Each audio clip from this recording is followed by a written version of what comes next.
Hello. ಹಾ ಗುರುಗಳೇ, ನಮಸ್ತೆ ಗುರುಗಳೇ. ನಮಸ್ಕಾರ ಸ್ವಾಮಿ, ಹೇಳಿ ಸ್ವಾಮಿ. ನಾವು ಇಲ್ಲಿ ಹಾವೇರಿ ಅಂತ ಹಿರೇಲಿಂಗದಹಳ್ಳಿಯಿಂದ ಮಾತಾಡಿದೆ ಗುರುಗಳೇ.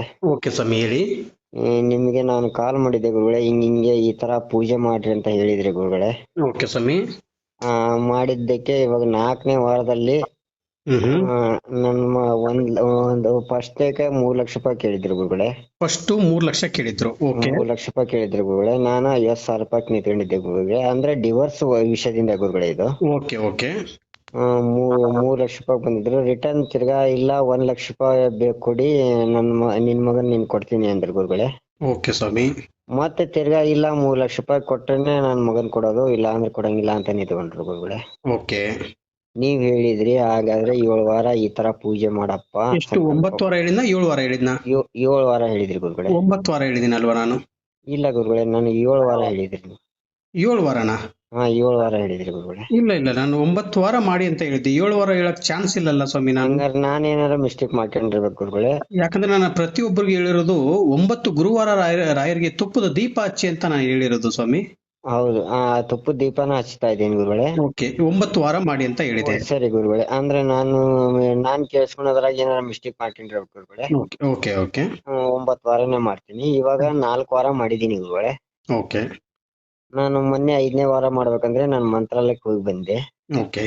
ಹೋಗಿ ಬಂದು 2 ದಿನ ಆಗಿದೆ ಗುರುಗಳೇ. ಇವಾಗ ನನ್ನ ಮಗ ಅಂದ್ರೆ ಅದು ಟೈಮಿಂಗು ಡೇಟು 20ನೇ ತಾರೀಕು ಇದೆ ಗುರುಗಳೇ. ಅದು ಓಕೆ. 20ನೇ ತಾರೀಕು ಅಂದ್ರೆ ನಮ್ದು ಜಡ್ಜ್ಮೆಂಟ್ 1 ಲಕ್ಷ ರೂಪಾಯಿ ಕೊಟ್ರೆ ಮಗನ್ ನನ್ ಕಡೆ ಕೊಡ್ತೀವಿ ಅನ್ನಂಗೆ ರೂಲ್ಸ್ ಇದೆ ಗುರುಗಳೇ. ಓಕೆ. ಇವತ್ತು ಲಾಯರ್ ಮಧ್ಯಾಹ್ನ 2:30-3 ಗಂಟೆಗೆ ಅವರೇ ಫೋನ್ ಮಾಡಿದ್ರು. ಇಲ್ಲಪ್ಪ ನಿನ್ ಹೆಂಡ್ತಿ ಲಾಯರಿಗೆ ಫೋನ್ ಮಾಡಿದ್ರಂತೆ, ಅವ್ರ ಲಾಯರ್ ನನಗ್ ಫೋನ್ ಮಾಡಿದ್ರು, ನಿನ್ ಮಗನ್ ಕಳಿಸ್ತಾರಂತೆ, ಊರಲ್ಲೇ ಇದಾರಂತೆ, ಕರ್ಕೋ ಅಂತ ಅಂದ್ರು. ನನಗ್ ತುಂಬಾ ಖುಷಿ ಅಂದ್ರೆ ಖುಷಿ ಗುರುಗಳೇ. ನನ್ ಮಗ ಅಂದ್ರೆ ಬೆಳಿಗ್ಗೆ ಸಾಯಂಕಾಲ ಅವ್ನ್ ನೋಡ್ಬೇಕಾದ್ರೆ ಹಂಗೆ ಕಳ್ ಚುರುಕನದು. ಇವಾಗ ನನ್ ಮಗನೇ ನನ್ನ ಮಂತ್ರ ಬರ್ತಾನಂತ ಕೆಲಸ ಸ್ಟಾಪ್ ಮಾಡ್ಬಿಟ್ಟು ಹಂಗೆ ಖುಷಿಯಿಂದ ತೇಲಾಡ್ತಾ ಇದ್ದೆ ಗುರುಗಳೇ. ಓಕೆ. ಮತ್ ಲಾಯರ್ ಫೋನ್ ಹಚ್ಚಿದೆ, ಅವ್ರ ಲಾಯರ್ ನಂಬರ್ ಕೊಟ್ರು. ಲಾಯರ್ ಫೋನ್ ಹಿಂಗಿಂಗ್ ಅಂತಲ್ಲ ಮೇಡಮ್ ಅಂತ ಕೇಳಿದೆ ಗುರುಗಳೇ. ಸರಿಯಪ್ಪ ನಿನ್ ಮಗನ್ ನೀನ್ ಕಳಿಸ್ತಾಳಂತೆ, ಕರ್ಕೋ ಅಂತ ಅಂದ್ರು. ಆಯ್ತು ಮೇಡಮ್ ಅವ್ರು ಅಂದ್ರೆ, ಇಲ್ಲಪ್ಪ ಅಷ್ಟ್ಯಾಕ್ ಟೆನ್ಷನ್ ತಗೊಂತೀಯ ನೀನು, 1 ಲಕ್ಷ ಕೊಡು, ಅವಳೇ ನಿನ್ ಮಗಳ್ ನೋಡ್ಕೊಂತಾಳೆ ಅಂತಂದ್ರು. ಬೇಡ ಮೇಡಮ್, ನನ್ನ ಹತ್ರ ಅಷ್ಟು ಫೈನಾನ್ಸಿ ಪ್ರಾಬ್ಲಮ್ ಐತೆ. ನಾವು ಇವು 1 ಲಕ್ಷ ರೂಪಾಯಿ ಆದ್ರೆ 5 ರೂಪಾಯಿ ಇಂಟ್ರೆಸ್ಟ್ ನಂಗೆ ತಗೊಂಬಂದ್ ಕೊಡ್ಬೇಕು. ಇವಾಗ 50,000 ರೂಪಾಯಿ ಅಷ್ಟೇ ಆಗಿದೆ, ಇನ್ನೂ 50,000 ರೂಪಾಯಿ ಹುಡುಕ್ತಾ ಇದೀನಿ, ಆಗ್ತಾ ಇಲ್ಲ ಮೇಡಮ್, ನನ್ ಮಗನ್ ನನ್ ಕಳ್ಸಿ ಕೊಟ್ಬಿಡಿ, ನಾ ಸಾಕೊಂತೀನಿ ಅಂದೆ. ಆಯ್ತಪ್ಪ ಅಂತ ಹಂಗೆ ಇಡದ್ರಾಗ ಅಲ್ಲಿ ನನ್ ಮಗ ನನ್ ಭಾಗದಲ್ಲೇ ಬಂದಿದ್ದ ಗುರುಗಳೇ. ನೋಡಿ ನೋಡಿ, ಇವಾಗ ನನ್ನ ಹತ್ರನೇ ಮಲಗಿದಾನೆ ಗುರುಗಳೇ ನನ್ ಮಗ.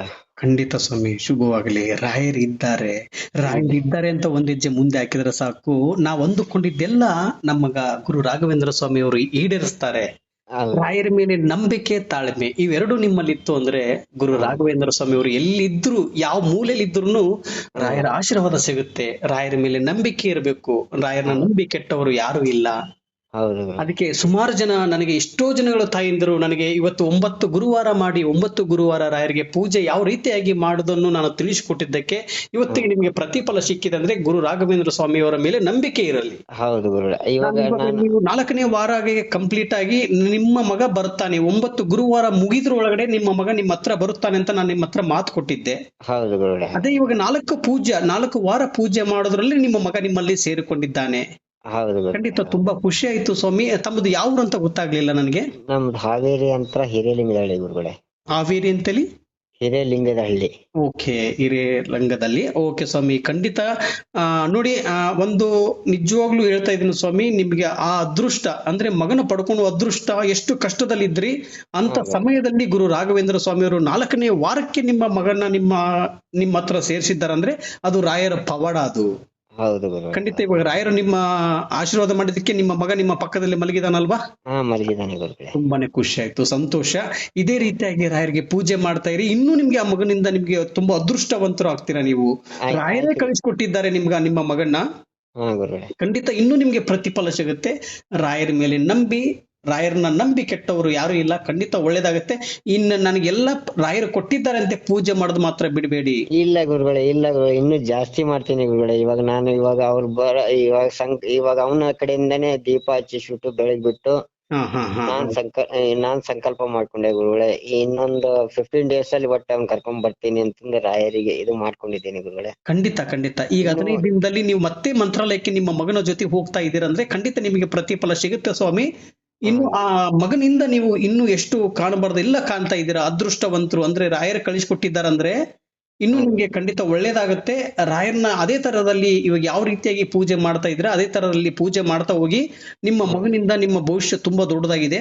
ಖಂಡಿತ ಪ್ರತಿಫಲ ಸಿಗುತ್ತೆ. ರಾಯರನ್ನ ನಂಬಿ ಸ್ವಾಮಿ. ಇಷ್ಟೇ ನಾನು ಹೇಳ್ಕೊಳ್ಳೋದು. ನಾನು ರಾಯರು ನಿಮಗೆ ನಿಮ್ಮ ಹತ್ರ ನಾನು ದುಡ್ಡು ಬೇಡ, ನಿಮ್ಮ ಆಸ್ತಿ ಬೇಡ, ಅಂತಸ್ತು ಬೇಡ, ಪ್ರೀತಿಯಿಂದ ನನ್ನ ಹತ್ರ ಬನ್ನಿ, ಭಕ್ತಿಯಿಂದ ನನ್ನ ಹತ್ರ ಬನ್ನಿ, ಪ್ರೀತಿಯಿಂದ ನಾನು ಸ್ವೀಕರಿಸ್ಕೊಂತೀನಿ ಅಂತ ಗುರು ರಾಘವೇಂದ್ರ ಸ್ವಾಮಿ ಅವರು ಹೇಳಿರೋ ಮಾತು ಇದು. ಹೌದು ಗುರುಗಳೇ. ಇವತ್ತಿಗೂ ಬೃಂದಾವನದಲ್ಲಿ ಜೀವಂತವಾಗಿದ್ದಾರೆ ಅಂದ್ರೆ ಅದು ನಮಗೋಸ್ಕರ ಇದ್ದಾರೆ.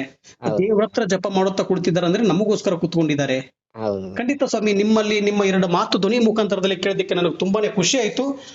ಖಂಡಿತ ನಿಮ್ಮ ಮಗನು ಒಂದು ಸಲ ಮಂತ್ರಾಲಯಕ್ಕೆ ರಾಘವೇಂದ್ರ ಸ್ವಾಮಿಯವರ ಹತ್ರ ಹೋಗಿ, ಸನ್ನಿಧಿಗೆ ಹೋಗಿ ನೀವು ಮಗನ ಒಂದು ಸ್ವಲ್ಪ ಭೇಟಿ ಮಾಡಿಸಿ ರಾಯರಿಗೆ ಆಶೀರ್ವಾದ ಪಡ್ಕೊಂಡು ಬನ್ನಿ. ಇನ್ನೂ ಒಳ್ಳೇದಾಗುತ್ತೆ. ಹೆಚ್ಚಿನ ರೀತಿಯಾಗಿ ರಾಘವೇಂದ್ರ ಸ್ವಾಮಿ ಅವರು ಒಳ್ಳೇದು ಮಾಡ್ಲಿ ನಿಮಗೆ. ಆಯ್ತು ಗುರುಗಳೇ. ಖಂಡಿತ ಸ್ವಾಮಿ, ಶುಭವಾಗಲಿ.